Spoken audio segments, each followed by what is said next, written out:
I tend to be a relatively shy person, but I came across a business magazine that I really liked. I liked what they had to say. So I wrote the editor and asked if he could send me 3 or 4 complimentary copies, because when you work as a writer, quite often they'll send you some complimentary copies. So I was using that language. And I've been getting that same magazine now for 2 years. He put you on a subscription for free. He put me on a free subscription.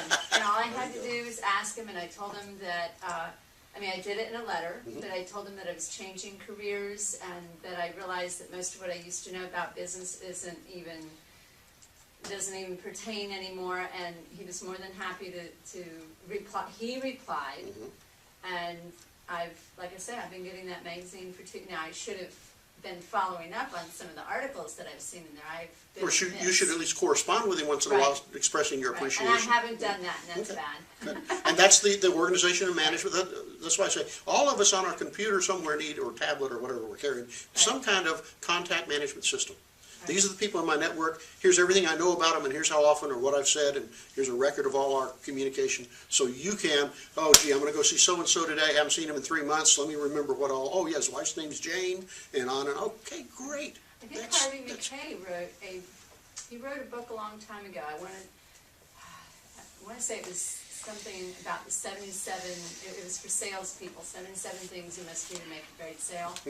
And everything he wrote in there was on target, and that was one of the things he said was, remember people's birthday, keep it, he said at the time, index cards. Yeah, well. But I'm dating myself. But, people today don't know what an index card is, so yeah. But the wife's names, the birthdays, and et cetera, and it didn't necessarily even mean that you should even send them a birthday card if you didn't know them that well. Right. Just send them a note and say, I noticed it was your birthday, I hope you had a great year this year, et cetera, et cetera. And it's not like you got to do that all the time. It becomes trite and meaningless, and clearly you're out there just trying to curry favor, and you want the relationship at a different level. Had to be genuine, he said. Yeah, genuine's a great word for it. Right. Now, what you're doing is you're selling yourself. Okay? There's an old system called spin selling. Spin selling. As a salesperson, I come to your business, and I want to chat with you about what's your situation, what's going on, how's business, what's good, what's bad, what are the challenges you're facing.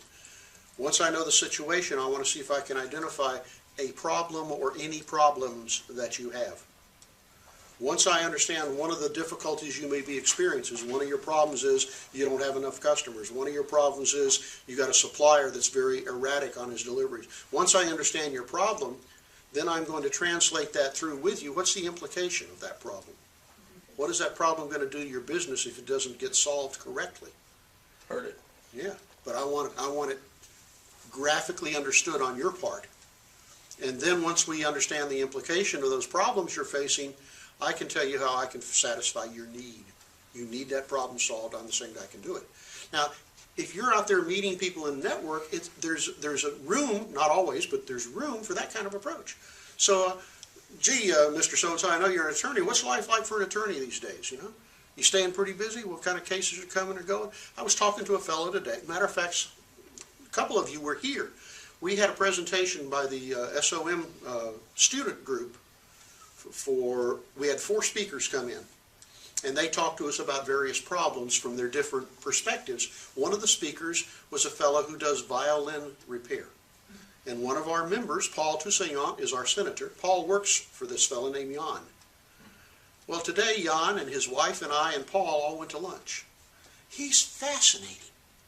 And he's got a perspective on things that is just amazing. So as you meet people and you get to know their situation, I was asking Jan, I said, how's the violin business? He says, you can tell something's going on in this economy. He says, people are coming in wanting to buy lower and lower priced violins.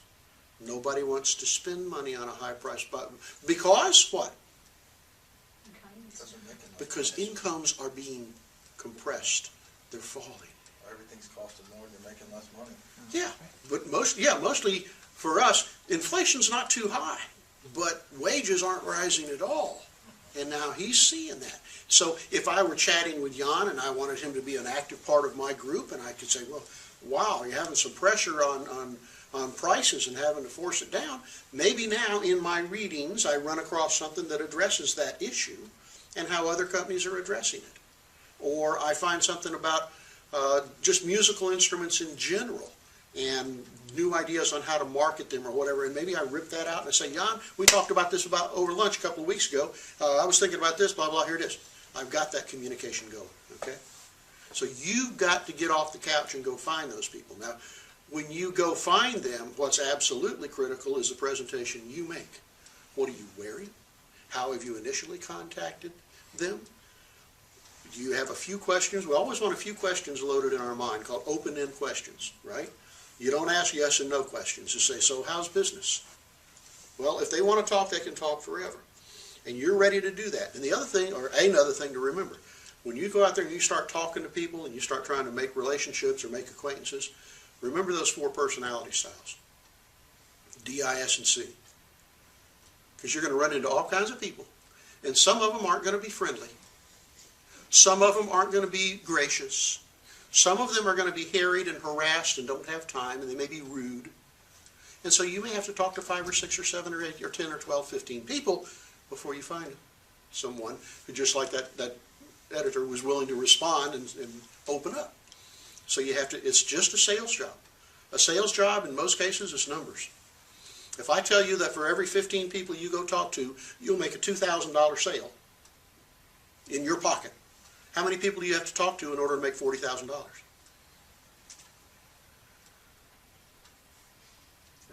300. Sorry, it took me a second. It's okay. I was still thinking about 2,000 a month. Nice. 300. And if you know you've got to talk to 300 people this year to make your salary target, what does that Trying mean? to do that in January.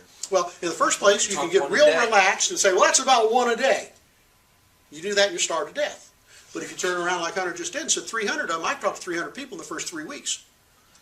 Okay, get on with it. But it becomes, you've got to put yourself out there. You've got to put yourself out there as an empathetic, understanding, and very gracious person, willing to listen more than talk. But you've got to have a good story of your own. You know, as you get to meet these people, when you meet somebody who's really open and friendly, if you came into me in my office having sent me that wonderful letter, I'll tell you one of the first things that's going to happen. I'm going to say, this is a hell of a nice letter. Tell me about yourself. And you've got to have that. Pull the trigger. Here we go. Here's my story. So you can be rehearsing that. And that's your resume and a verbal message. And it's got to have some really neat stuff in there. Things that are memorable. Your appearance has got to be absolutely flawless. And that doesn't mean you come in as a student. It means you come in as a professional. So you asked me the question, Tyler, about, you know, how does this degree translate into a job? It does it that way. And it does it by making the effort, taking the time. And anytime, any of you, including the people who aren't here, anytime you want to sit down and talk about, how do I do that? How do I get started? I've got an issue here. I love those kind of conversations. Let me know. You can take me out, buy me a beer, and get the real truth, you know? Okay, that was my issue number 1. Thank you for reminding me. I will tell you frankly that I hope that we do a better job with our students here in this program and putting you into jobs, helping you find those jobs, than any of the other universities or colleges with any time anywhere around here, not to mention any names. Okay? I want very much to hear from you as you finish this program. I want you to stay in touch with me. Where are you? What are you doing? What are you working on? Because I'm going to call you up if you're anywhere close and say, honey, you graduated here 4 years ago. You've been out doing great. I want you to come in and talk to the class. Come in and talk to the organization. Come in and talk to the school. I want to create as many more John Spences as we can. Because John comes back here at least once or twice a year and talks to groups. And I want to see everybody else doing that we possibly can. Sir. Are we going to have an opportunity to hear him speak sometime during this semester, possibly? It is my intention that you will. Failing that, you will have an opportunity next term, if I have to break his arm, and I will make sure you know about that. Your best bet is to be sure you're on the SOM organizational group. You don't have to join as a member, but be on the list, and they'll always put that kind of stuff I out. signed up for all the email updates Good. and all that stuff. Yeah, they're having a meeting right after our class tonight, right here. Okay. And after that meeting, by the way, we're all going out and going to have a cold beer or something, right? We have a good speaker tonight. Yes, Mr. Oliveira, who teaches the finance Al- class, Al, is going to be speaking tonight. Yeah, He's an that'll be awesome excellent. man. Okay, other questions about job search, the use of this degree, anything else? This degree gives you the credentials to go to graduate school, the credentials to apply for any job requiring a bachelor's degree, but the rest is up to you.